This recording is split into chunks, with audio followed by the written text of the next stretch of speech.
Alrighty y'all, somehow we are already to the end of the month again, and summer is basically over, which means we have another reading wrap-up video. Now, before I get into any of my ratings or reviews, I will say these are all based off of my own personal opinion, so it is perfectly okay whether you do or do not agree with me. Also, I figured this video was very fitting for today because we are quite literally having an extensive heat warning, and it is insanely hot outside, so what better way to wrap up summer? So in total, over the last 2 months of July and August, I read a total of 14 books. I read 2 memoirs, 1 dystopian, 1 thriller, 7 romance, and 1 coming of age / fiction. Also, this video may contain some unpopular opinions and a new favorite 5-star author, which I'm so excited for. So let's get into it. First off, I'm going to start off with the 2 memoirs that I read, or rather listened to. The first one is Being Henry, The Fonz and Beyond by Henry Winkler. I've been waiting to read or listen to this book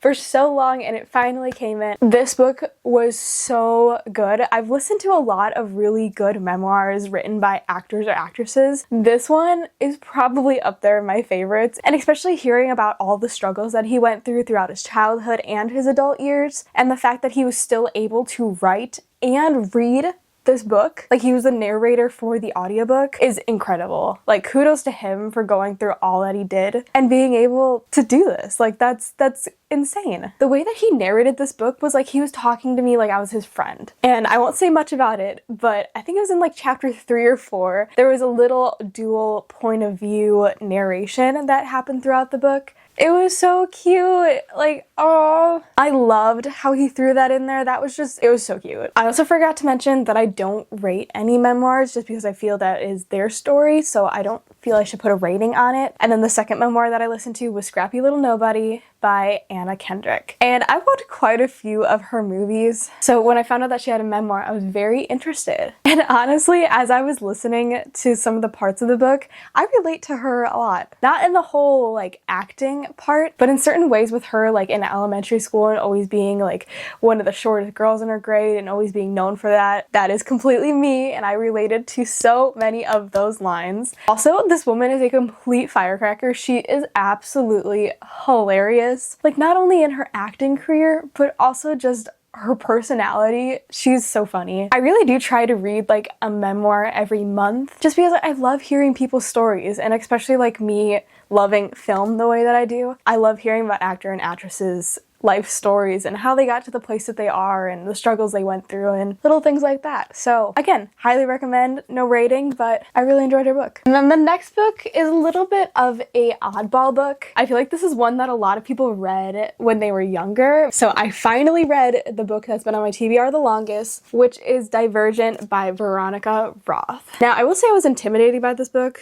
because of how thick this is, but it has huge font and it's YA. So I actually read this pretty quick. So I rated this at 4.5 stars. Maybe it's more of like a 4.25 now for me. This was a good YA dystopian. I've read a few dystopian. This is my 3rd series that I'm starting. And honestly, I could say that I'm pretty excited to finish off the series and watch the movies because the movies are on Netflix. Or at least I hope that they still are by the time that I'm watching them. And honestly, I don't know why, but I was expecting to not really like it, but I was pleasantly surprised. I actually quite enjoyed it. For, on the other hand, who is the male love interest in this book, not a fan of him. Really not a fan of him. You got a lot of work to do, buddy, in these next few books, so that's all I gotta say. But I hope to get to the next one soon, so maybe that'll be in the next reading wrap-up video. So the one thriller that I read was The Last Word by Taylor Adams, and I have heard nothing but good things about this book, and I wound up rating it a 4.25 stars, which is pretty good. I quite enjoyed it. I will say though, I have not found a 5-star thriller yet. I actually really enjoyed the overall premise and plotline of the book. Basically, this author gives a 1-star rating to this book that she read, and the author comes after her. And I will say, I did feel like it dragged on a tad bit in the middle. I feel like we could have picked up the pace and maybe not threw so many things in the mix. I did guess some things, and I did have a little hunch. Oh, hummingbird. Hi. I will say I did have a little hunch on something that I thought was going to come back at the ending, and it kind of did the way I thought, but also not. But yeah, overall, it was a pretty fun thriller. Alright, shall we get on to the romance? I think so. I think I'm gonna save my 2 favorite books for last because okay, so I did read 2 Emily Henry books, and the first book being Beach Read, which is the most beloved book in the book community, and it has been for quite some time. So I really wanted to see what the hype was about. And honestly, I agree that her books are more literary fiction than romance, but that's not a bad thing. I like her writing style. But I will say this was not a 5-star book for me. This was a 4-star book. And honestly, I can't really pinpoint it. I think just the hype around it kind of fell a little short for me. I connected more to January than Augustus. That's bad, I forgot their names already. But yeah, overall, I liked it. I didn't love it. And I kind of understand the title, but at the same time, it doesn't really make sense to me because the whole book, I feel like it could have been called something else. But it's probably my favorite Emily Henry book that I've read so far. I did not enjoy People We Meet on Vacation. And the other book that I read was Book Lovers, and this one also kind of fell a little short for me. I also rated this a 4-star, but I don't know. I like the whole sister premise, but the whole plot line kind of wasn't my favorite. Again, love the writing style, but plot... The setting was great, but I don't know, I just fell a little short for me. I thought I was gonna like it more than I did. I did like the banter in this book, though. The way that that was written, I quite enjoyed that. This next one makes me laugh. I read the 3rd book in the Twisted series, which is Twisted Hate by Anna Hung. And considering this book is called Twisted Hate, this is the most hated book in the series by far. And the reason I'm laughing is because I enjoyed this book the most out of the 3 that I've read. I really did enjoy this one. I love Josh and Jules. Josh is a little cocky and a little...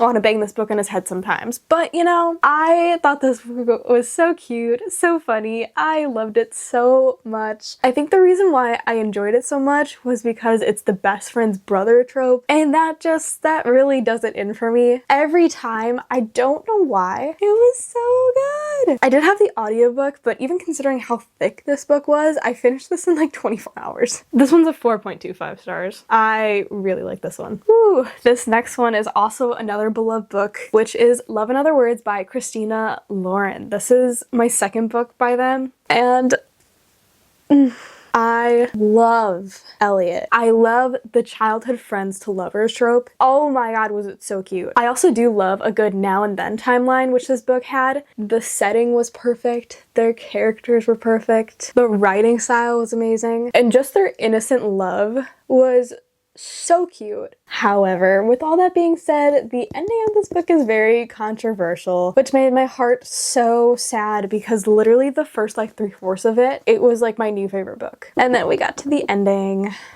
I still kind of go back and forth on what to rate this. I have it down as a 4.75, but maybe it's a 4.5, I don't know. Why do we rate books off of 5 stars? Like, why can't it be 10? Because that would be just so much easier here, wouldn't it? I don't know, I didn't make the rules. I will definitely be picking up more Christina Lauren books, but this book, oh my god. I wish the ending was not the ending, but it was so good. And this cover, look at this cover. That is gorgeous. And so what's ironic about that book is that I basically read the exact same book again right after it without even knowing. I finally picked up Carly Fortune's first book, which was Every Summer After, and this has the exact same plotline, like almost to a T. Like even with like deaths in the family or living situations, childhood friends to lovers, like it was all so similar. The cover is beautiful, but I think that's kind of my favorite part of this book. Like it was alright to begin with. It was like a decent read, and then the ending,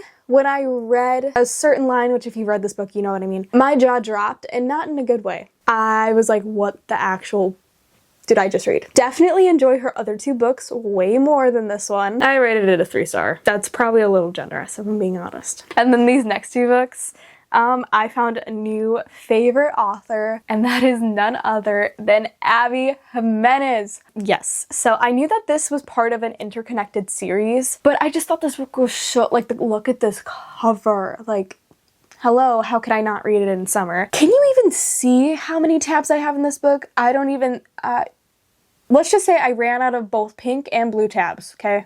This book had the perfect amount of, it had like a little spice, it had such a good plot line. It followed both of the struggles of the main male and female characters and how they grew to overcome those. The banter was hilarious, the lines got me. This is like in my top 3 favorite books. If you have not picked up this book, please pick it up. It is so good. It's a 5-star, 6-star, and then, like the dummy I am, I went back to the first book and found another 5-star book, which is Part of Your World. And I'm literally the biggest idiot because of the title. I thought it was like a Disney retelling. Why I thought that, I have literally no idea, considering it has a farm, city, and a goat. But it has a goat. If you don't know anything about me, my favorite animal is a goat. So the little pieces with the goat was so cute. But the way that she compared and contrasted the 2 lives of like being from the small town little country vibes, which is very similar to me because I live in a town pretty similar to that one, and how she compared like the city rich life that she has, it was so good. I have not stopped thinking about either one of these books. My only little tiny complaint is that I wish that the covers like match, because this is solid yellow and this is printing, but I will be reading yours truly, and I will be reading it within the next few weeks because I need more. These were incredible. Oh,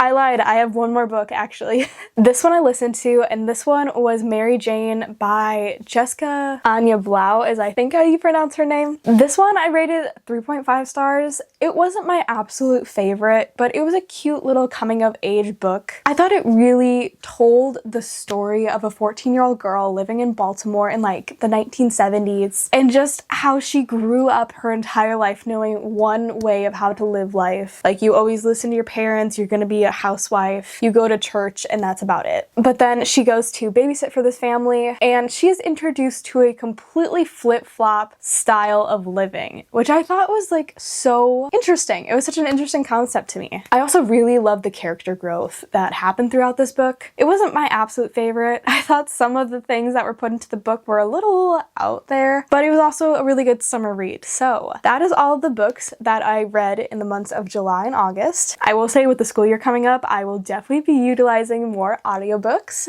because I have a feeling this semester is going to be a doozy. But if you guys enjoyed this video, please feel free to like and subscribe for more bookish content. I hope you guys have an amazing rest of your day, and I'll see you guys in my next video. Bye guys.